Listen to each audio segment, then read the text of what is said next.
Kalau boleh, pergilah tempat yang sesuai, jaga aurat sebab kita tengah buat umrah. Okey, rukun wuduk ada 6. 2 kering, 4 basah. Yang kering apa? Niat, tertib. Yang basah apa? Mula-mula. Okey, sebelum tu kita basahkan tangan dulu lah. Lepas tu bila dia mengalir je, sapu tangan dulu lah. Tapi ini belum masuk lagi tau. Belum masuk lagi. Sebab mula-mula kan muka kan. Lepas tu spray muka. Spray ni, kita spray bagi dia mengalir. Bayar mahal ni, tangan spray muka ni. Apa yang meleleh? Okey, dia meleleh. Ambil ni. Asal rata je. Boleh? Nak buat 3 kali? Boleh, tak ada masalah. Muka ni. Sampai ni. Sampai sini. Kalau terangkat saja, bila kena balik jadi mustakmal. Tak boleh. Air yang telah digunakan. Maksudnya bila dah buat, bila dah terangkat, spray balik. Balik muka lah. Spray balik, buat balik. 3 kali. Boleh, tak ada masalah. Muka, lepas muka apa?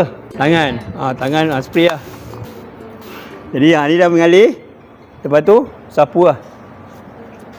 Sapu. Jangan angkat Kalau nak sapu, jangan angkat. Sapu. Saya asal rata je. Pastikan semua kena air, settle. Okey, kanan, kiri pula. Sapu, Jadi, dah. Okey. Baik. Kepala. Kepala tak apa. Spray je.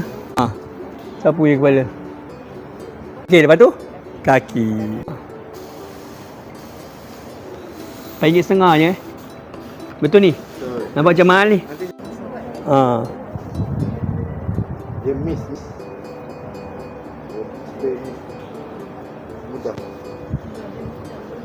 Sedia kembang. Okey. Dah. Habislah, awak meniaga bagus ni.